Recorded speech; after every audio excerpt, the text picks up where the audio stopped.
My daughter is missing. I don't want you to find her. I've always wanted to be a mother. I remember when I was in kindergarten, all the kids were supposed to share what they wanted to be when they grew up. Most kids said things like firefighter, astronaut, doctor, cat doctor, etc. I said, mother. My teacher, Miss Moss, told me I could be a mother as well as something else and urged me to pick another dream job. I honestly couldn't think of one, but because all the other kids were staring at me, I blurted out, teacher. That made Miss Moss smile, but it made me feel bad because I knew I was lying to her. I've always hated lying to people. That's why I am going to tell you the truth. I promise. I always knew I was going to be a mother, but never in a million years could I ever have imagined I'd have a daughter like Freya. When was in my teens, I got my first serious boyfriend, Jack. I started birth control because I knew it was the responsible thing to do. Logically, I knew I wasn't ready to be a mother, but I still couldn't help the feeling of despair that washed over me each time I swallowed another pill. Emotionally, it felt so wrong, putting this barrier between myself and my longest-held dream. Sometimes I'd even cry. These feelings became especially acute when Jack and I decided to get married. I wanted to start our family immediately, but Jack wanted us to finish university and get settled in our careers before talking about kids. I agreed that was the logical thing to do. I kept swallowing those pills while pouring my longing into journals. I'd make lists of baby names and dream about who my child would grow up to be. Would they want to be a doctor? Or perhaps an investigative journalist? Maybe their greatest desire would be to be a parent, like me. I followed mommy bloggers online, memorizing their tips and tricks so I'd be ready to be the best mom ever, simultaneously wondering if my family would be as perfect as theirs. But I honestly wasn't looking for perfection. I just wanted to have a happy kid who would feel loved as their unique self. I knew whoever arrived, I was ready to love them to the stars and back. I was going to be the best mom I knew I would be. Finally, Jack and I were ready to start our family. But it turned out harder than I had expected. Much harder. Months turned into years, and every negative test hit like a knockout punch. It never got easier. It probably didn't help that I was still following those perfect mommy bloggers with their perfect families. So I started following others who were sharing about their fertility journeys, people who were struggling as much as me. That helped me start sharing my own experiences. It felt so good knowing that I wasn't alone. It felt like being a part of this amazing community of people I had never met. Each time a fellow struggler finally found success, we all congratulated them joyfully, but alone. With Jack, I'd cry. I was tired of waiting for my turn. I know this wasn't only taking a toll on me, Jack was struggling too. One day, while I was crying in his arms, he asked me, if we aren't able to have kids, would a life with just the two of us be so bad? My silence was enough for us both to understand my answer to that. Jack and I decided to use all of our savings to try IVF. The process was tough emotionally and physically, injections, ultrasounds, waiting, but it all felt worth it to me. Then, finally, it happened. I was pregnant. The world finally felt like it made sense to me. Jack and I were overjoyed. I felt like I was walking on fluffy white clouds. That was before I knew what was coming. Child loss.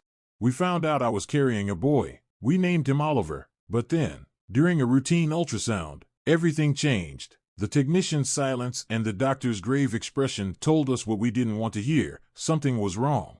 Those fluffy white clouds I had been walking on, they became dark storm clouds that surrounded me for the rest of the pregnancy. We knew our son wasn't going to live long after his birth. In the end, one day was all we got with our perfect boy. I loved him to the stars and back, and I still do.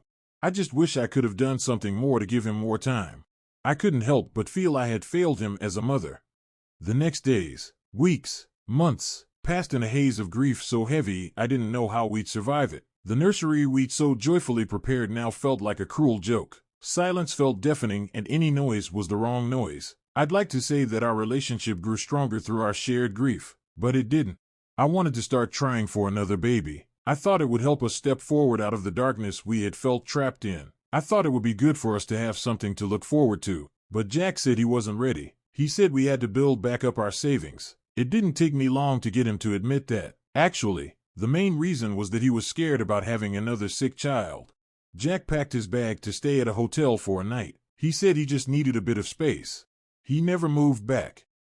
Somehow, in the midst of all this, I found myself back online sharing my story. The responses poured in. Messages of love and shared pain. Messages I clung onto with desperation. as if each were a lifeline. I was in the bleakest part of my life, and those lifelines were essential. To make things even worse, I couldn't keep up with the mortgage, so had to list our house for sale. I shared all of this to my followers. Now I wonder, if I'd never shared anything online, would my daughter even exist? I think it was because I shared my story that the New Genesis Institute found me. Maybe Dr. Heart did personally read my posts, or maybe an algorithm pointed them towards who they were looking for, a desperate woman who would give anything, do anything for a child. I don't know how they found me, but I know that Freya wouldn't exist without them. It was early on a Sunday morning when I received this email. We are thrilled to extend to you an invitation to participate in an exclusive opportunity at the New Genesis Institute, a private fertility clinic dedicated to pioneering the future of human health and wellness. After learning about your fertility challenges and the heartbreaking loss you've endured, we believe you are uniquely positioned to benefit from and contribute to the groundbreaking work at the New Genesis Institute. Your journey has resonated deeply with Dr. Evelyn Heart, whose mission is not only to support those facing struggles, but also to advance the science of preventative medicine for future generations. To access your official invitation, please first sign the required NDA. There was a link to an NDA. I was nervous about clicking anything. It looked legit, but was this really some sort of horrible scam? By doing a quick search online, I learned that the New Genesis Institute was funded by Dr. Evelyn Heart, a billionaire philanthropist who had been funding health initiatives for years. There were hardly any photos of her. Dr. Heart appeared notorious for staying away from the public eye, but her name was credited on numerous scientific journals. She seemed super impressive. Dr. Heart had made her fortune early in her career when she innovated a disease testing device now used in clinics around the world. I suddenly felt something I hadn't in a long time: excitement and hope. My heart started to beat fast in my chest. I decided to take the leap. I clicked the NDA. Heart racing now. I skimmed an extensive document, gleaning it was meant to ensure that any and all information about the Institute would remain strictly confidential. I signed it swiftly and pressed submit. Then, I was taken to my official invitation. I'll share it with you here, and yes, I do realize I am breaking my NDA, but I'm more than willing to risk all consequences to get this information out to everyone. Thank you for considering the New Genesis Institute. Founded by renowned Dr. Evelyn Heart, the New Genesis Institute is at the forefront of revolutionary research in preventative medicine, with a focus on creating healthier and stronger generations. We are conducting a series of elite fertility treatments, designed not only to help women conceive, but to ensure that future children are born with optimal health to give them the best possible chance in life. Should you decide to take part in our program, you will receive personalized fertility treatments designed by Dr. Heart and her team, accommodation during your treatment and pregnancy at the New Genesis Institute, personalized healthcare for the duration of your participation, financial support for you and your child in the years of their development in exchange for participation in scheduled health monitoring for research purposes, the opportunity to contribute to a better future, ensuring that the next generation is equipped to thrive. This invitation is offered to a select few individuals and is fully funded by Dr. Heart's personal investment in the future of medicine. Your resilience and willingness to embrace new possibilities have made you an ideal candidate for our program. If you want to participate in our innovative fertility program, please RSVP at your earliest convenience. We look forward to the opportunity to welcome you to the New Genesis Institute. I stared at that letter for I don't know how long, reading it, and rereading it, and rereading it. Then, suddenly, before I even realized I was making the decision, I was responding. Thank you so much for reaching out. Yes, I would love to participate. Their response came quickly. I received an email with detailed instructions. A private car would pick me up on March 1st, followed by a flight to their facility. The email explained that the New Genesis Institute was located on a private island, a place that, from the photos in the email, looked more like a resort than a clinic. Towering palm trees and sparkling blue waters surrounded white buildings that gleamed in the sunlight. It didn't seem real, but then again, no part of this whole situation felt real. It didn't bother me at the time that I couldn't find the Institute on a map. They had detailed extreme secrecy in the NDA. Instead of being nervous, I preferred to embrace a dream of a different reality that took me away from my current depressing existence. Plus, it was perfect timing. I was looking for a rental starting March 1st, and as accommodation was included during my stay at the Institute, I wouldn't have to worry about that. All I had to do was move all my stuff to a storage unit and let my life take me where it was going to take me. I had spent so many years trying to achieve a specific plan. Giving over to this felt right to me. Somehow, it felt like winning the lottery. I let that high feeling carry me to March 1st. When March 1st came, that was the first time I felt true fear. What if this was all a scam? Or worse, a joke? Was someone playing me? And if they were, why? But the car arrived precisely when it said it would, and it took me to an airport where I was welcomed onto a small plane. Apart from the crew, there were 2 other people on board, Claire and Mariah. I learned that they were also going to participate in Dr. Heart's treatment. On the flight, we got to know each other better. Claire and Mariah had very similar stories to my own. They both had trouble conceiving and didn't have the funds for any alternate route to motherhood. Claire was a widow, her husband died of cancer, and Mariah was recently single. Mariah also had a child who had passed away in infancy. Neither of them had any other children, but desperately wanted them. We were all so excited about being selected by Dr. Heart for her program. Claire and Mariah agreed that the whole thing didn't seem real, but, like me, they let their hope for a child lead their decision to make this epic leap of faith. The plane landed on a pristine airstrip. We were greeted by uniformed staff who smiled and greeted us as if they already knew us personally. An especially friendly staff member, Lark, took us under her wing. She escorted us towards the main building where we were told we'd be introduced to Dr. Heart. Touching my feet to that island, seeing those buildings, this is when things really started feeling real for me. The facility looked amazing. There were little cottages dotted around a larger main building. Lark told us that each of us would get our own cottage for the duration of our stay. Gardens weaved throughout. Lark explained that we were free to roam the grounds of the facility, but the north half of the island had eroding cliffs that were super dangerous. A border wall made a division between that part of the island and the facility, so as long as we didn't try to get over the wall, we'd be safe. Dr. Heart emerged from the main building to greet us. She was poised and magnetic. With piercing green eyes, they weren't unkind, but had a calculating quality to them. She seemed to be assessing us from the moment she laid eyes on us. She spoke with measured confidence. "Welcome. You've made the right choice coming here. I promise. We'll take excellent care of you." She urged us to explore the island and take time to get to know the other women we'd be going on this journey with.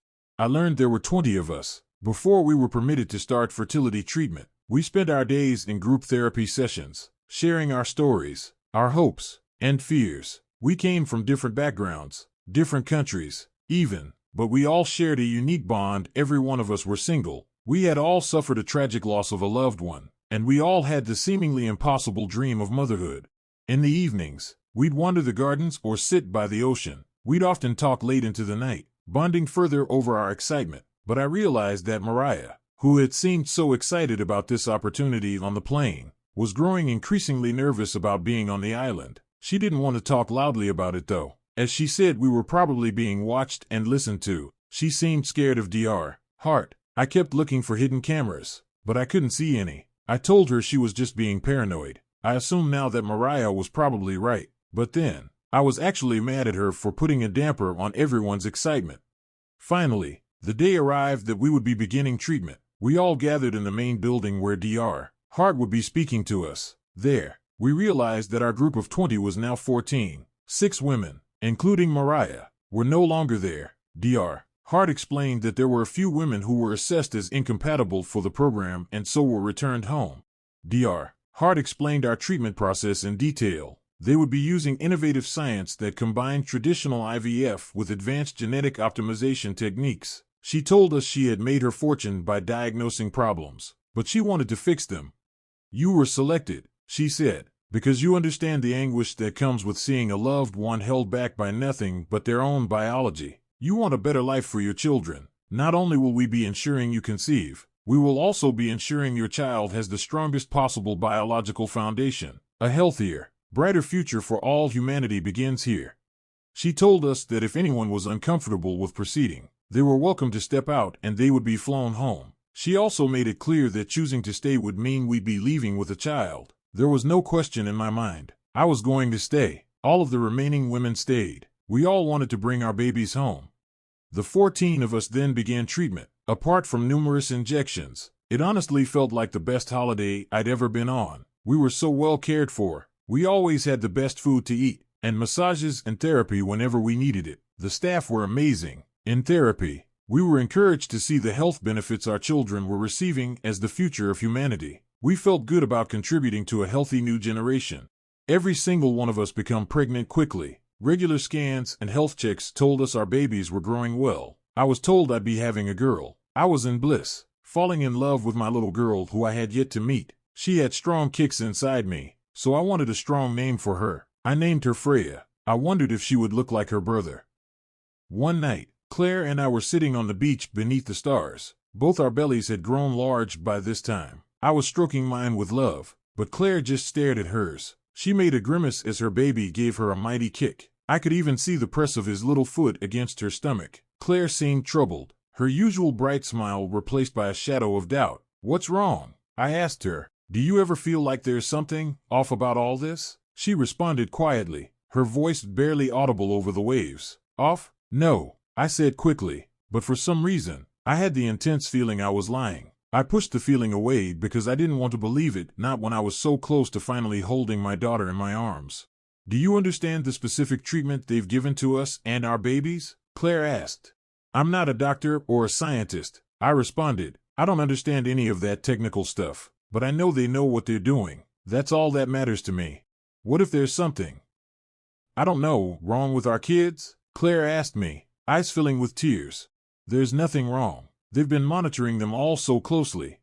I smiled, took her hand in mine, and said reassuringly, "I think it's just nerves. We've all been through so much to get here." Even as I said it, I wasn't sure if I was trying to reassure her or myself. The next day Claire was in therapy practically the whole day. When she met me for dinner, she had her usual smile back on her face. "You're right, it was definitely just nerves. I don't know what came over me. I forgot how truly lucky I am to be a part of all this. How lucky my child is. Aren't we lucky?" I nodded and gave her a huge hug, squeezing her tightly.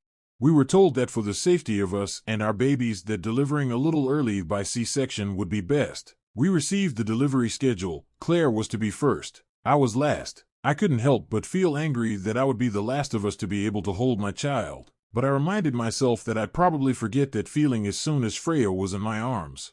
The deliveries were to happen over 2 days, 7 one day, 7 the next. I felt extremely restless on the day when Claire and the others were going to have their babies. I couldn't stay still. I decided to go for a walk. I walked, and kept on walking. No one stopped me, the staff very busy with the deliveries. For some reason, I kept heading north. I don't know what took me there, but eventually I got to the border wall. Coming up against it made me frustrated that I couldn't keep walking. The wall was made of stone and was topped with electric wire. Pretty extreme, I thought. I couldn't help but wonder what was on the other side. At the time, I told myself that I just desperately needed something to distract myself from the agony of waiting to hold my child. But deep down, I think I was actually scared about what information they were keeping from us. I decided to climb a tree. Not easy, and pretty stupid, considering I was so pregnant, but I was consumed with seeing what was over that wall. I climbed and climbed until I could see row upon row of identical, simple, gravestones. "Hello," I heard the voice echoing up from below the tree. I looked down to see Evelyn Heart staring up at me. I hadn't heard her following me. "When did she get there?" "It's best if you come down now," she said. I climbed down as carefully as I could manage. "What is that, over there?" I asked her. "We were told there were dangerous cliffs, but that's not true, is it?" "It's a cemetery," she told me. I never wanted it hidden, but there were those at the Institute who thought our facility would be more peaceful without it in view, healthier for the mothers.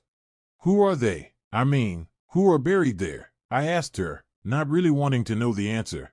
"In our line of work, pushing the boundaries of science and human potential, there are moments of profound loss," she said. "Not every story here has a perfect ending. The individuals memorialized there were part of this journey, just as you are now. They entrusted us with their dreams, their deepest hopes, and though the outcomes were not what we wished, their courage paved the way for the advancements we've made today." I was speechless. I held onto my belly tightly, feeling my daughter stretching inside. "Don't be scared. We are all part of something larger than ourselves here," Dr. Heart continued. "You and your daughter will be fine. We've come a long way. Your daughter, she will be perfect." I felt myself start to hyperventilate. Breathe. Remember to breathe," I heard Dr. Heart say as darkness started to overtake my sight. The next thing I remember, I was waking up in a bed. I was terribly confused and in pain. I felt my belly and I knew my baby was gone. Where is she? I shouted out. Where's my baby? Where's my daughter? Dr. Heart entered my room. Shh, she said. Your baby is fine. We delivered her. She's healthy. You fainted. We decided it was best to move up your delivery to today. But don't worry. Everything went well. You and your daughter are perfectly healthy. My daughter, Freya, can I see her? I pleaded. Of course you can, said Dr. Heart. She waved in a nurse, who was holding a baby wrapped in a blanket. Freya. When I looked at her, I knew immediately she was mine. She reminded me so much of Oliver. Her little button nose was the same as his, which matched mine also, and she had the same dark hair with soft waves to it. But she was a lot bigger than Oliver. She seemed so much stronger, and her eyes were wide open, taking in everything with total awareness. The nurse asked if I'd like to feed her, passing me a bottle with formula. I asked if I could breastfeed her, but Dr. Heart told me that wouldn't be a good idea. She lifted Freya's lips to show that she had a full row of gleaming pointy teeth. I was shocked. Dr. Heart reminded me that my daughter was given biological advantages to ensure she'd thrive. She then picked up a scalpel and sliced into Freya's little leg. Freya let out a wail. I pulled my baby away from Dr. Heart. What are you doing? I screamed at her. Look, she said. Your daughter is fine. I looked down to Freya's leg to see the cut had closed. In front of my eyes, it healed. You will never need to worry about your child being sick or hurt, Dr. Heart said. She's perfect. I looked down at my daughter. She had stopped crying. Her little wide eyes were now watching me. Yes, she is perfect, I said. I love her to the stars and back, and always will. Dr. Heart smiled. We spent Freya's first year on the island with the rest of the Genesis children. That's what we called the children born to us 14. It was a dream. Freya grew quickly. All the children did. They all hit milestones far ahead of schedule. Freya crawled at 2 months, walked at 5, and her first words were eerily articulate for someone barely out of infancy. From her first days, her eyes, full of curious intelligence, seemed to hold more understanding than they should. I marveled at all of her achievements. Claire and I got closer in the year 2. She watched her son, Kian, grow with as much amazement as me. Any worries she had before seemed to be washed away, seeing him laugh and play with his friends. After the first year, Dr. Heart arranged for us all to transition into the real world. Freya and I were placed in a fully furnished apartment. It was beautiful, a dream, really, knowing that was our home. I should have felt comfortable there. But the first night, I couldn't fall asleep. I was super restless. I tossed and turned for hours. I settled myself thinking I was probably just missing the comfort of the island, the family I'd formed between the mothers, children, and staff. Finally, I fell asleep. I dreamed about the island, dreamed about Freya and I in our cottage. But in my dream, I left Freya. I walked away north, to the cemetery. I got to the wall, and it loomed over me. So I pushed, and pushed and pushed, until it crumbled. Beyond it were the gravestones, and Mariah. She was standing there, half buried in a grave, and she was staring right at me. I woke with a start. I tried to shake the nightmare of Mariah from my head, but it was almost as if I could hear her voice whispering. I couldn't hear what she said, but it made me remember about what she had said on the island about cameras. I got out of bed, and I searched every corner, but couldn't find anything. I felt foolish for looking. We had regularly scheduled health checks with the Institute staff, so they didn't need to be watching us 24/7. I told myself. I went back to bed. Freya thrived. She excelled in school. Almost too much, though. She continued to be placed ahead of her age group. It made it a bit challenging for her to find friends. But she had fun in sports. She joined the swim team, and was winning gold medals almost as soon as she started. And she loved painting.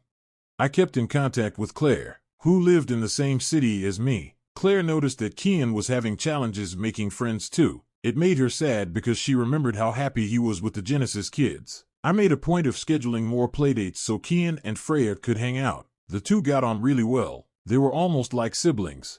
Freya and I had a wonderful time in her childhood. She'd tell me everything about kids at school, her favorite books, what shape she thought the clouds looked like and how she wanted to paint them. She'd break into a huge smile when she saw me cheering her on at swim meets. We'd spend hours together, her words flowing like a babbling stream. She trusted me with everything, and I relished every moment with my beautiful, strong, brilliant daughter. Every second with her felt like a miracle. When Freya was around 15, things began to shift. I noticed her temper seemed to flare more if she was hungry. I figured that was a pretty normal teen thing. I didn't think much of it, just prepared myself for perhaps a rocky teen phase, and made sure to stock the fridge well. Then Freya started being obsessed with meat, which was weird, because she used to turn her nose up at it. Now it was all she ate. She'd even push away the macaroni and cheese I'd make for her, which used to be her favorite. One day I caught her licking a raw steak. I asked what she was doing, and she just snapped at me. What? I was hungry. I took the meat away from her and immediately scheduled a health check with the institute. They did some tests and told me that Freya just needed more iron in her diet. They gave me a strict meal plan for her. They told me to reach out again if anything else changes. I called Claire to see if Kian was having any issues. She told me he just had a health check as well and was given the same diet. She sounded weary. I asked if everything was okay. She confided in me that Kian was having a really hard time at school. He wasn't getting on with the other kids at all, picking fights, which he'd win every time. Claire said it looked like he may be expelled. She said she had talked to the institute about it. They said that if he couldn't manage public schooling, they would arrange a suitable boarding school for him. I hung up, thankful that Freya's problems weren't so bad. In comparison, Freya managed pretty well with her new meal plan. She seemed happy. That made me happy. Then Claire called me. One day, sobbing, she said that Kian was gone. Gone? I asked, my heart plummeting into my stomach. My first thought, for some reason, was that when she said, gone, that she meant dead. She was that distraught. But no, she explained that something had happened at his school. The institute felt it best to take him and to school him in their private boarding school where he could be more closely monitored, where his lessons would match his intelligence level better. Claire said that she wasn't able to visit him, just have him for holidays. I told her that if he was having challenges in the regular system, then boarding school would probably be great for him. She agreed. I reminded her that Christmas was just around the corner, and that she'd be able to see him so soon. But then Claire said that she wished they'd keep him for Christmas too. I was shocked. What do you mean? I asked her. Then she whispered so quietly I could hardly hear her, because I'm scared of him. I tried to reassure Claire that boarding at the institute would help Kian calm down. They know what they're doing, I said. She said, yes, right, of course, and said goodbye. I hung up, feeling rather rattled.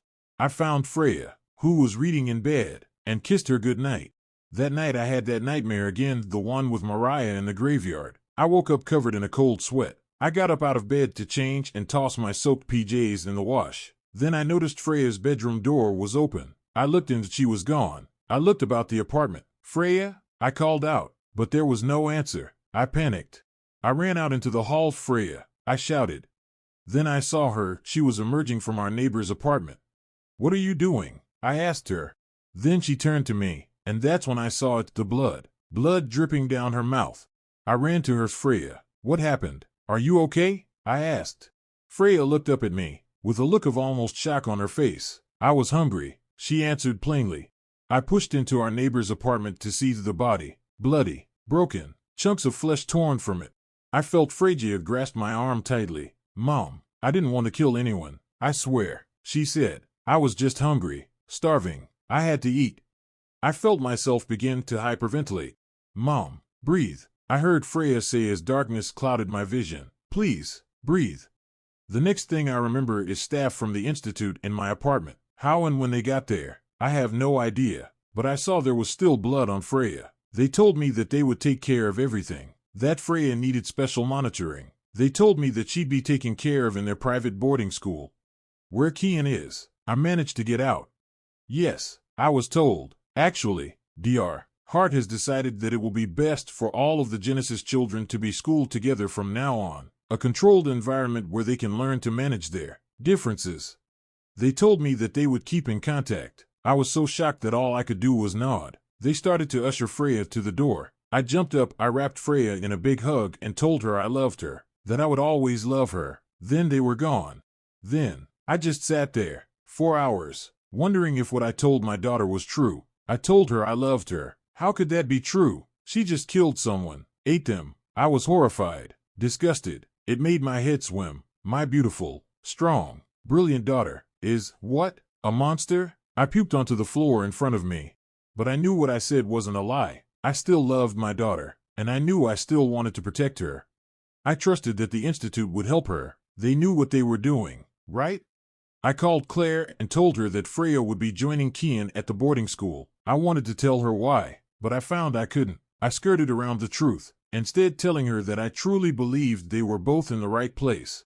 Staff at the Institute gave me updates on Freya. I was told she was taken back to the island with the other Genesis children where a boarding school was set up. I was assured they had the best teachers available.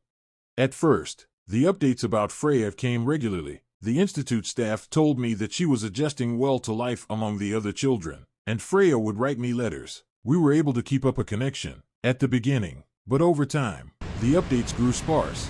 Then Freya stopped replying to my letters. When I tried to call, the staff were polite but evasive. Eventually, the communication stopped entirely. It had been 2 years since I last saw Freya. It terrified me when I wasn't able to contact anyone. I was desperate for any type of communication. What if Freya was hurt, and I didn't know? What if she was dead? I wanted to go to the island, but I had no idea where it was. Claire urged me to leave it. She said it was best to just let the Institute take care of things. She reminded me what I told her. They know what they're doing. Then, the news broke. A staff member from the Institute, one of the survivors, she was the one that went to the media. When she was interviewed, I recognized her immediately, Lark. I remember how happy and kind she was welcoming me to the island. Now her face looked haunted. She shared footage of the massacre. I hardly recognized the island when I saw it first. It was no longer an oasis. CCTV footage captured what looked like scenes from a horror film. Bodies of staff members, ripped apart, lay strewn across the grounds. Multiple video angles, all around the facility, all over the gardens. The footage showed Lark cowering by a group of Genesis children, pleading for her life. I say, children, because that's how I knew them. But they didn't look like children anymore. They looked like strong young adults in their 20s. But I immediately recognized the person leading the group. It was Kian. I scoured the other faces for Freya, hoping with all my soul I wouldn't see her amongst these faces covered in blood. Predator eyes gleaming with the hunt, but she was there. My heart sank when I saw her. But then, at the same time, it lifted. She was alive. My daughter was alive. We will let you deliver the message, Kian told Lark. Humanity has had its time, he said. We are the future. Then Kian turned to speak directly to a CCTV camera.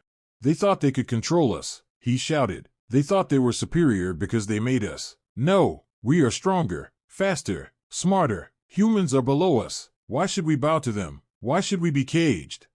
Those behind him cheered defiantly, including Freya. They all turned and left. Lark, left alive, shook with sobs. The CCTV footage then showed the children getting on boats and leaving the island. The news then showed how the island was swarmed by police and international investigators. Of course, I'm sure you've probably seen all this. Bodies were identified, but Dr. Heart, who had funded the Institute, was not among them. There is no evidence of where she could be. All other CCTV footage and Institute files appear to have been destroyed. They are currently readying to start an extensive exhumation of the cemetery found on the north part of the island.